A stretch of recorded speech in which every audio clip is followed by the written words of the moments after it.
Vamos a arrancar con el tema de la inseguridad en Bogotá porque casi que a diario estamos registrando, por supuesto, casos de robos, pero además hay algo muy impresionante y es el tema de los robos dentro de establecimientos comerciales, en restaurantes, en zonas en donde uno diría, esta zona es medianamente segura, pero los ladrones entran allí campantes, tranquilos, roban a todo el mundo y no pasa nada. De hecho, hace algunos días, Juana, voy a arrancar por usted, hace algunos días veíamos el robo en un restaurante en la 81 más o menos y el alcalde dijo, los vamos a capturar. Bueno, no los han capturado, ahí están.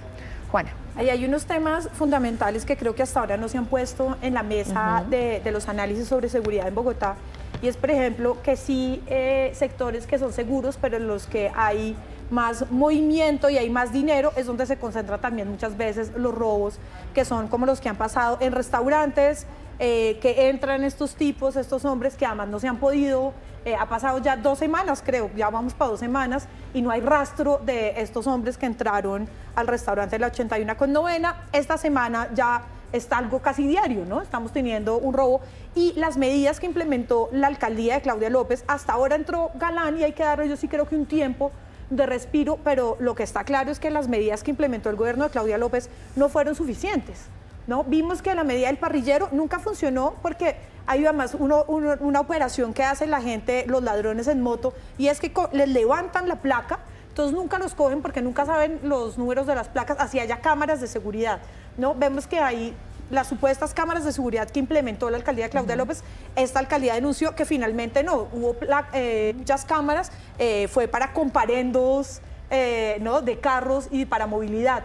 Pero entonces, al parecer, las medidas y realmente como nos entregaron la ciudad, es unas condiciones muy complicadas y muy difíciles que estamos viviendo, que afectan además la economía de los pequeños negocios y de los restaurantes. Y mire, a propósito de todo esto también, para poner como ingredientes sobre esta mesa ancha, a propósito de todo esto que dice Juana, por eso es que también un poco la ciudadanía está ya frustrada, casi que entregada también a los delincuentes, y una de las cosas que decía el representante de Acodres es, sabe que la gente ya ni siquiera denuncia, porque saben que denuncian y eso no sirve para nada, no van a capturar a los delincuentes y además denunciar es muy difícil, ¿no? Entonces todo este proceso judicial se vuelve, además de tedioso, pues inservible, ¿no? Hay una desconfianza también en la justicia. Aquí en RCN estuvo el nuevo secretario de Seguridad, César Restrepo, un estudioso del tema, y el enfoque de él yo creo que es acertado. Él dice, seguir luchando contra la inseguridad siempre es insuficiente, hay que crear condiciones de seguridad. A mí me parece que ese cambio de enfoque es muy importante. Ahora, implementarlo no es tan fácil. Por ejemplo, el caso de los restaurantes. Uno dice,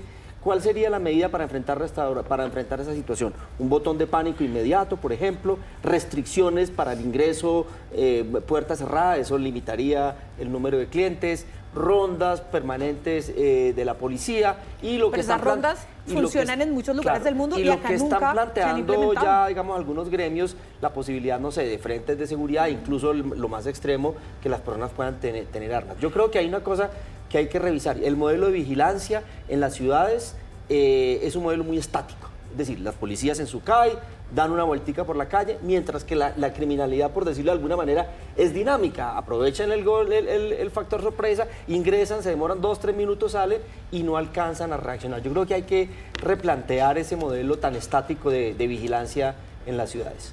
Yo creo que hay una sensación de impotencia, evidentemente, entre la ciudadanía, impotencia frente a estas organizaciones. No creo que sean individuos aislados, sino que ya estamos hablando de organizaciones, pero a mí lo que más me preocupa es que siento impotencia en las autoridades, ¿no?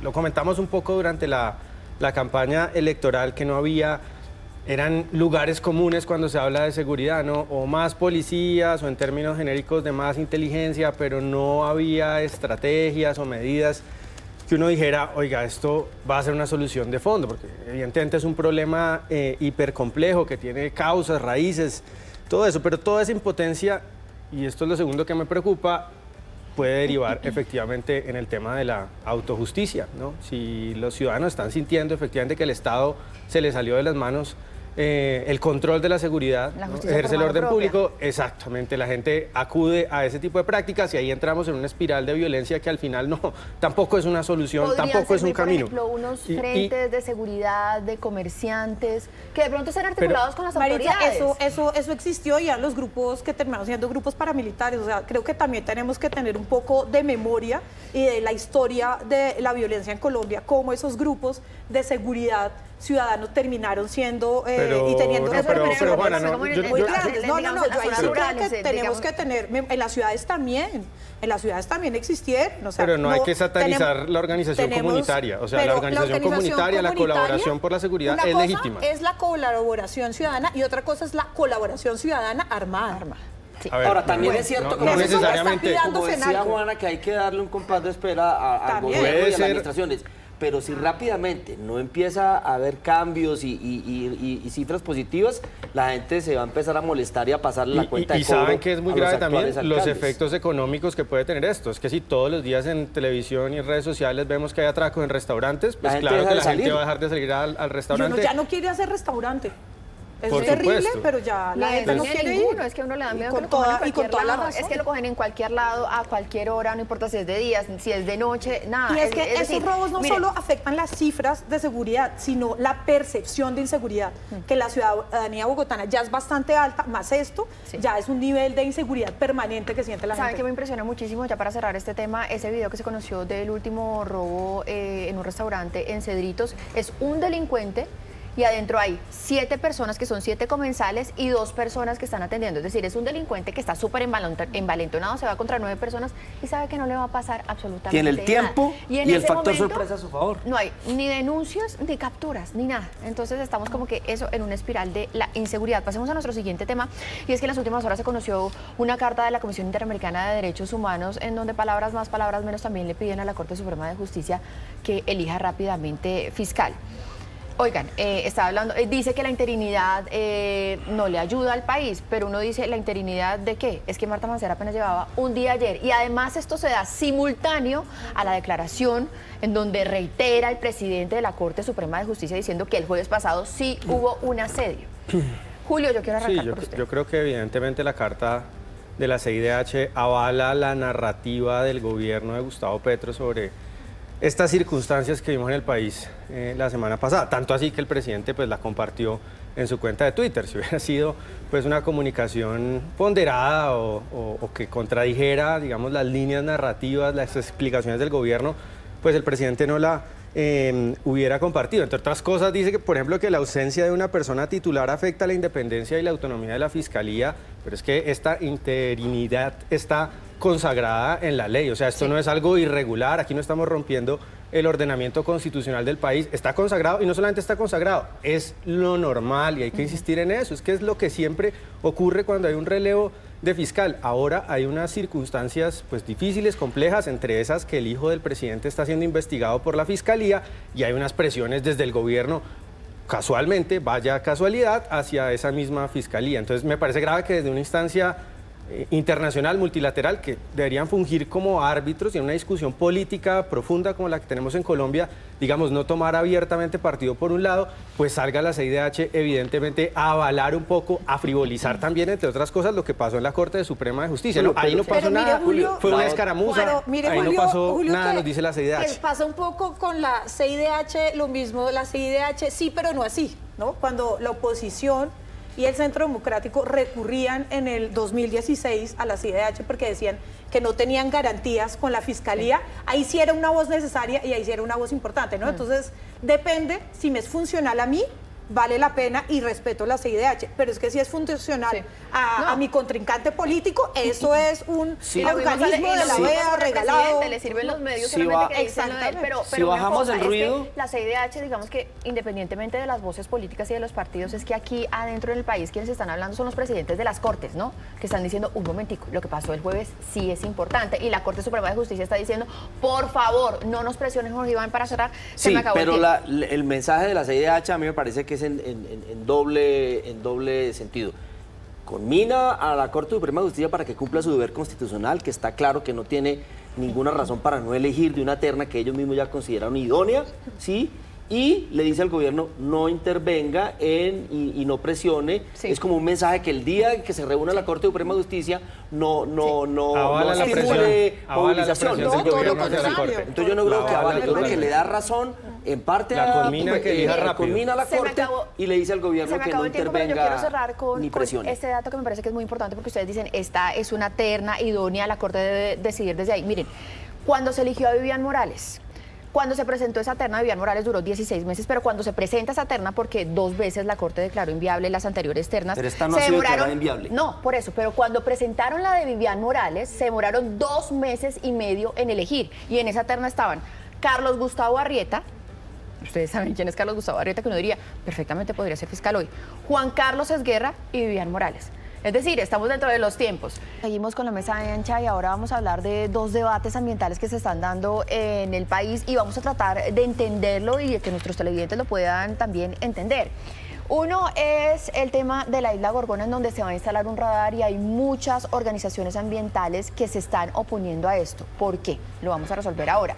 Y el otro es un decreto que permite la caza y además la comercialización de ciertas especies marinas, entre esas el tiburón.